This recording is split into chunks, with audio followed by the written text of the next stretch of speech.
এই ইন্ডিয়ার একজন মুসলমান আগামী 1 মাসের মধ্যে 80 কোটি টাকা আমার এই সংস্থাকে দেবে। 80 কোটি টাকা। আপনাদেরকে আরো একটা কথা বলে রাখি, বেলডাঙ্গার প্রশাসনের লাগাতার বিরোধিতার জন্য আমি 25 বিঘি জায়গা সাধারণ মানুষের কাছে এখনো ওপেন করিনি। শুধুমাত্র 3 কাঠা জায়গার উপরে, আমার ট্রাস্টির জায়গার উপরে এত বিরোধিতা সত্ত্বেও আমরা আজকে ভিত্তি স্থাপন করছি। 25 বিঘা জায়গার মধ্যে ইসলামিক হসপিটাল হবে, বিশ্ববিদ্যালয় হবে, পার্ক হবে, হেলিপ্যাড হবে এবং একটা মুসাফিরখানা হবে। এটা পূর্ণাঙ্গ রূপ দিতে যত কোটি টাকা খরচ হোক, মুর্শিদাবাদ সহ মালদা, উত্তর দিনাজপুর, উত্তর 24 পরগনা, দক্ষিণ 24 পরগনা, হাওড়া, হুগলি, বীরভূম, 2 বর্ধমান, 2 মেদিনীপুর, প্রচুর মানুষ আর্থিক সহযোগিতা করবে। পাশাপাশি আপনাদেরকে খুশি খবর, নাম করতে তিনি নিষেধ করেছেন। এই ইন্ডিয়ার একজন মুসলমান আগামী 1 মাসের মধ্যে 80 কোটি টাকা আমার এই সংস্থাকে দেবে।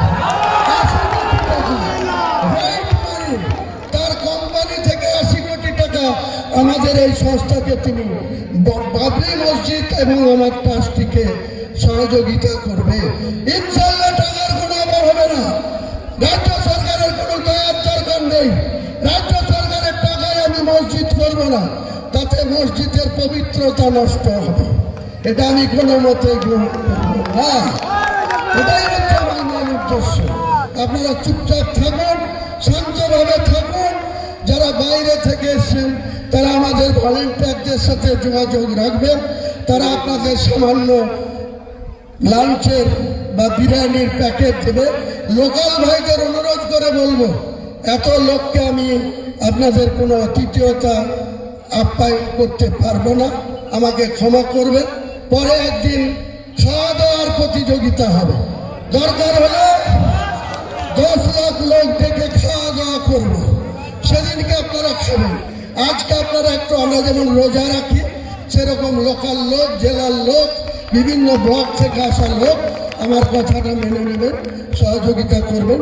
যারা মালদা, ভাঙড়, হুগলি, বীরভূম, বর্ধমান বিভিন্ন জায়গা থেকে আসছেন, তাদের একটু সামান্য বিরিয়ানির প্যাকেট করা আছে, তাদের কাছে আমাদের ভলেন্টিয়াররা পৌঁছে দেবে। আপনারা একটু গ্রহণ করবেন। তাদের সঙ্গে 500 করে পানির বোতল, এছাড়াও কিছু লোক